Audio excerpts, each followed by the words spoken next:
भूर्भुवः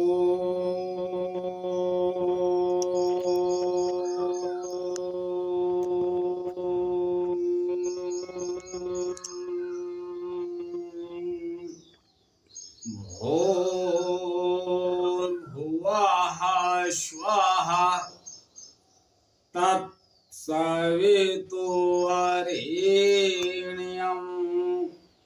भर्गो देवस्य धीमहि धियो यो नः प्रचोदयात्। उस अग्नि स्वरूप परम ब्रह्म के, जिसके प्रकाश से सारा ब्रह्मांड प्रकाशित होता है, ऐसे परम तेजस्वी परम ब्रह्म के तेज का मैं ध्यान करता हूँ तथा उसके ज्योतिर्मय स्वरूप को अपने अंतःकरण में धारण करता हूँ। जो परम ब्रह्म हमारी बुद्धि, वाणी तथा कर्मों को कल्याणकारी मार्ग पर प्रेरित करें।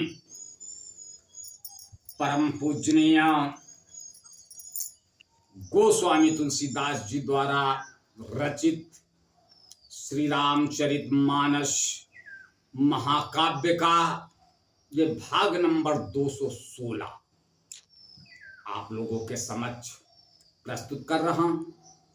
आप लोग इसका श्रवण करें और जीवन मंगलमय बनाएं और हमारी गलतियों को, जो त्रुटियां भूल चूक में हो जाती हैं, उनको क्षमा करना। फूल तोड़ रही हैं सखियां, सीता जी की बहुत तारीफ कर रही हैं।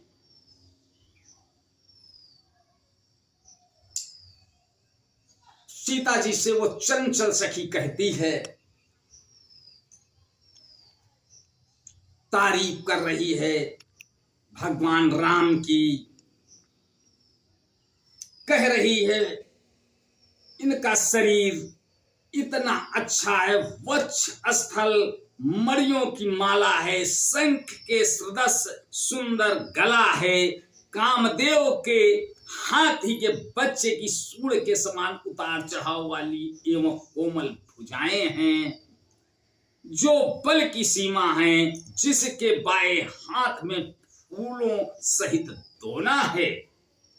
हे सखी, वह सांवला कुंवर तो बहुत ही सलोना है। ये सखियां बता रही हैं सीता जी को। गोस्वामी तुलसीदास जी लिखते हैं के हरि कटपट पीत धरि सुषमाशील निधान, देखि भानुकुल भूषण बिसरा सखिन अपानी।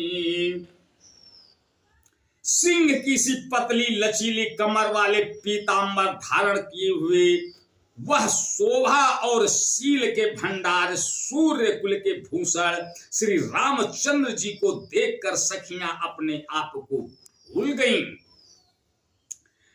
धरि धीरजु एक आली सयानी, सीतासन बोली गही पानी, बहुरी गौरी करे ध्यान करे हो, भूप किशोर देखी कि न ले हो।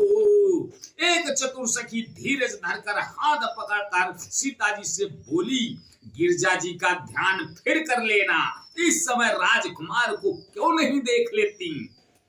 सकुचि सिंह तब नयन उघारे, सनमुख दूर घो सिंह निहारे, नख सिख देखी राम के शोभा, सो मेरी पिता पनो मनु अति क्षोभा। तब सीता जी ने सच जाकर नेत्र खोले और रघुकुल के दोनों सिंहों को अपने सामने खड़े देखा।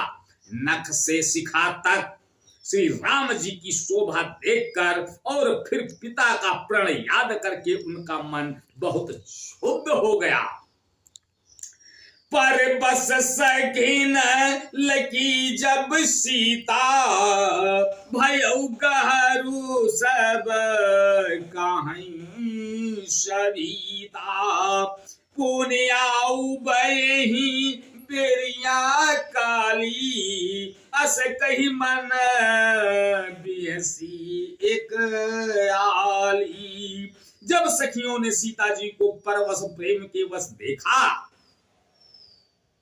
तब सब भयभीत होकर कहने लगी, बड़ी देर हो गई, अब चलना चाहिए, कल इसी समय फिर आएंगी। ऐसा कहकर एक सखी मन में हंसी। गूढ़ गिरा सुनी सियस कुचानी, भयउ विलंबो मातु भयमानी। गूढ़ गिरा सुनी सियस कुचानी, भयउ विलंबो मातु भयमानी। धरी बड़ी धीर राम उरे आने, फिर अपनौ पन पितु बस जाने। धरी बड़ी धीरा राम उरे आने, फिर अपनौ पौ पितु बस जाने। सखी की यह रहस्य भरी वाणी सुनकर सीता जी सकुचा गई। देर हो गई जान उन्हें माता का भय लगा। बहुत धीरज धरकर वे श्री रामचंद्र जी को हृदय में ले आई और उनका ध्यान करती हुई अपने को पिता के अधीन चलकर लौट चली। देखन मिसमृग बिहग तरु, फिर बहोरी बहोरी। निरखी निरखी रघुबीर छवि, बाढ़ई प्रीति न थोरी। मृग पक्षी और वृक्षों को देखने के बहाने सीता जी बार बार घूम जाती हैं और श्री राम जी की छवि देख देख कर उनका प्रेम कम नहीं बढ़ रहा है, अर्थात बहुत ही बढ़ता जाता है। आज बस यहीं तक। आगे का अगले भाग में, तब तक के लिए जय श्री राम। ओ